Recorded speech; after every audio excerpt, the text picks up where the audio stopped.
Когда речь заходит о красоте и роскоши ближневосточных стран, все, как правило, вспоминают богатейшие Объединенные Арабские Эмираты или Катар.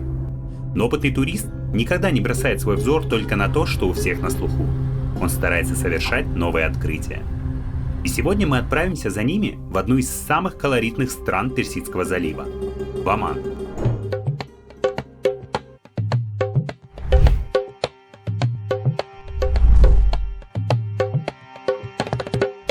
Султанат Оман – это абсолютная монархия. В период нового расцвета приходится на правление султана Кабуса, который здесь пользуется всеобщим авторитетом и уважением. Оман находится в восточной части Аравийского полуострова, на восточной окраине пустыни Руб-эль-Хали. Большая часть страны расположена в очень засушливой тропической зоне, что объясняет невероятно жаркое лето и теплую зиму. Но некоторые регионы Омана, в основном выходящие к Аравийскому морю, могут похвастаться зелеными национальными парками, водопадами и даже фьордами. И все-таки чем же так сильно отличается эта арабская страна от своих соседей? Во-первых, конечно же, своей природой. Во-вторых, в Омане сохранилась аутентичная арабская самобытность. Это одна из немногих стран богатого нефтяного региона, которая не сломалась под гнетом современной цивилизации, но при этом достигла высочайшего уровня жизни и абсолютной безопасности.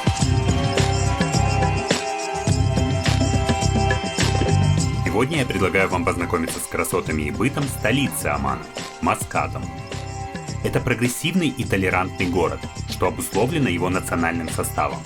Здесь в мире и согласии живут и арабы, и индусы, и представители других национальностей. Весной Маскат особенно красив, поскольку весь город буквально утопает в зелени и цветах. В буквальном смысле это невероятный оазис, созданный руками человека. Помимо этого, в столице много культурных и исторических достопримечательностей, разбросанных по всем районам города. Маскат делится на 4 больших района – Маскат, Матрах, Руви и Эль-Курум, каждый из которых славится своими рынками, мечетями и дворцами. Салям алейкум, дуслар! Добро пожаловать в султанат Оман! И начнем просмотр этой замечательной страны с одной из ее визитных карточек – большой мечети Гранд Моск. Эта по-настоящему великая мечеть была возведена каких-то 20 лет назад и стала самой большой мечетью страны. Общая площадь комплекса более 46 тысяч квадратных метров. Сооружение поражает своим размахом и красотой. Стоит отметить, что вход в большую мечеть султана Кабуса туристам разрешен ежедневно только по утрам, кроме четверга и пятницы. Это единственная мечеть в стране, доступная для посещения немусульманам. Как мы уже говорили ранее, здесь очень толерантно относятся к культурным различиям между арабами и иностранцами. Любому желающему посетить мечеть на входе предлагается арендовать соответствующую данному священному месту одежду. Первое, что здесь встречает туриста, это роскошный ухоженный сад с цветами и изящными деревьями. Далее по дороге к самой мечети можно полюбоваться невероятно красивой и наиболее полной коллекцией настенных орнаментов всех мусульманских культур мира. Сама мечеть поражает своими масштабами. Она может вмещать одновременно около 20 тысяч верующих. Высота главного минарета 90 метров, а 4 побочных 45,5 метров. Во внутреннем интерьере мечети особо выделяется огромный ковер для молитв, выполненный в лучших традициях Табриза, Кашана и Исфахана. Он весит 21 тонну и имеет площадь более 4000 квадратных метров. Это самый большой ковер ручной работы в мире, который 600 мастериц ткали вручную 4 года. Также производит невероятное впечатление и центральная люстра мечети. Надо сказать, что при всей роскоши и размахе комплекса здесь царят тишина, покой, умиротворение и взаимное уважение. Безусловно, это обязательное место для посещения. Насладившись красотами мечети, мы отправляемся в район Маскат, посмотреть на изящность дворца Аль-Алам, который является одной из резиденций султана.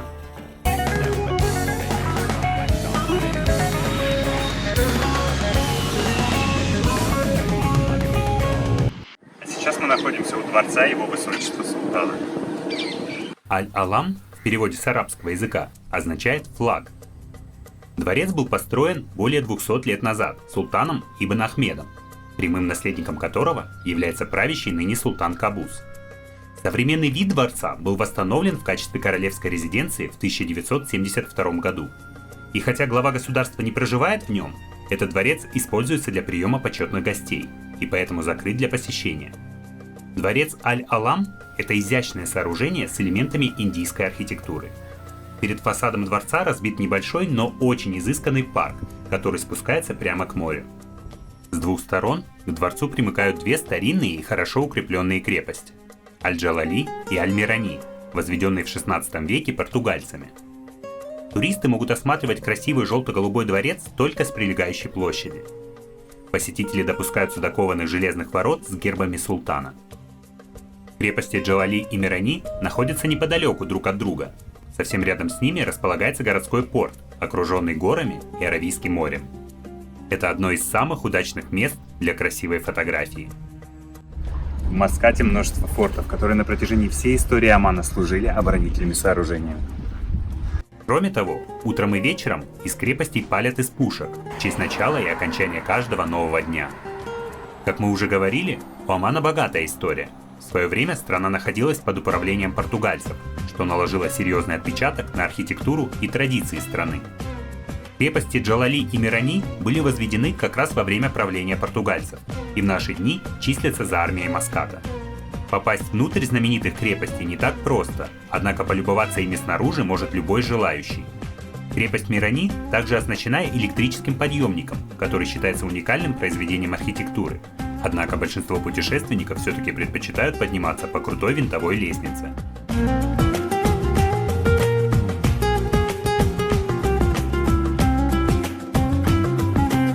Наша следующая остановка – район Матрах, а именно его знаменитый рынок. Погода изумительная, тепло, но не жарко. И мы решили дойти до рынка от крепости пешком. По дороге мы встретили множество маленьких поселений, в каждом из которых своя небольшая мечеть. Они здесь буквально повсюду. Удивляет то, насколько бережно страна сохранила свои изящные произведения религиозного и архитектурного наследия. Этим и удивителен Оман.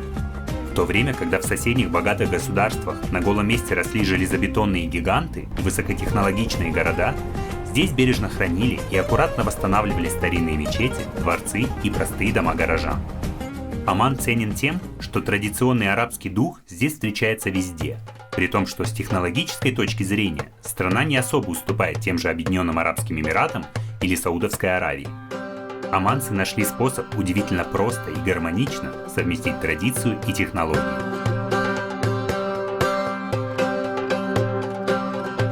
Вот мы и добрались до набережной района Матрах. Здесь находится один из самых больших арабских рынков Аравийского полуострова – Сук Эль-Далам. На рынке можно приобрести самые разнообразные сувениры. Изделия из серебра, в том числе и кинжалы ручной работы, специи, ювелирные украшения, ковры, национальную одежду, розовую воду, ладан, эфирные масла и многое другое. Как и принято на любом арабском рынке, здесь страсть как любят торговаться. Ведь прогресс прогрессом, а традиции никто не отменял. Широкая набережная, что простирается вдоль рынка, также полна множеством сувенирных лавок и кафе. Кроме того, в Матрахе есть множество прекрасных мест для отдыха. Обширный пляж, а также прибрежный парк Риям. Вся набережная наполнена ароматами восточной кухни. Здесь вы найдете и люля-кебаб, и шаурму, и традиционный пакистанский плов наси бирьяни, а также сможете выпить кофе по-арабски.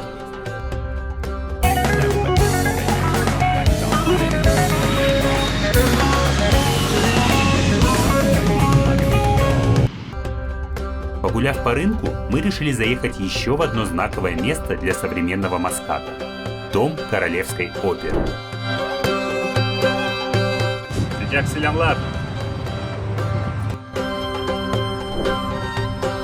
Строительство здания велось лично по декрету султана Кабуса. Проект постройки выполнен в полном соответствии с традициями и нормами современной оманской архитектуры. После завершения строительства здание было облицовано светлым камнем, добытым на ближайших каменоломнях, и полностью покрыто штукатуркой. В 2011 году Дом Королевской оперы открыл свой первый сезон. Ультрасовременный концертный зал стал воплощением самых передовых технологий. Здание театра занимает площадь более 8 гектаров. Помимо концертного зала на 1000 мест, в комплекс входят Центр искусств, торгово-развлекательный центр и парковый ансамбль. Уже сейчас Оманский зал входит в число наиболее известных и престижных концертных площадок мира. Обычная жизнь в Омане не подразумевает следование лишь религиозным нормам. Современные развлечения и привычки здесь тоже в меру приветствуются. Ни для кого не секрет, что одной из важнейших развлечений арабов является шопинг. Именно поэтому здесь огромное количество моллов и торговых центров. И главное, что в них есть кондиционер. Ну что, пойдем? В Маскате построено множество современных торгово-развлекательных центров. Одним из главных увлечений среди местных жителей является дайвинг. И это неудивительно. В Омане большое количество морских курортов, которые по уровню интереса для профессиональных дайверов могут соперничать с Египтом и Мальдивами.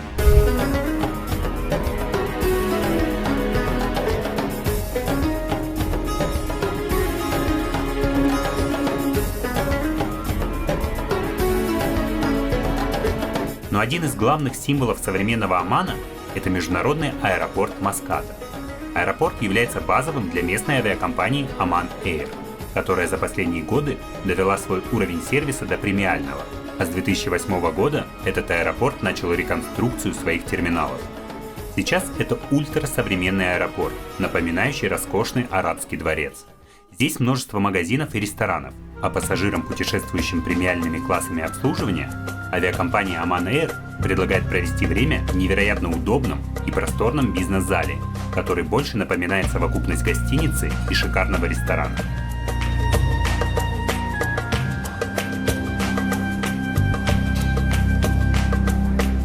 Если путешествие бизнес-классом, у вас длинный транзит и вы успели посмотреть город, то авиакомпания Oman Air предоставляет гостиницу при аэропорте. Пойдемте заселяться.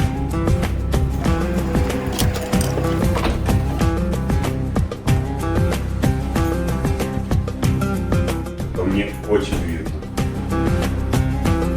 Поездка в Оман – это настоящее открытие. Здесь понимаешь, насколько удачна сама идея не просто внедрить высокие технологии и уровень сервиса, но и восстановить все богатство былых времен. Это одно из самых богатых и социальных государств мира, а по уровню безопасности Оман занимает 4-е место в мире. Звучит более чем заманчиво. Добро пожаловать в Оман!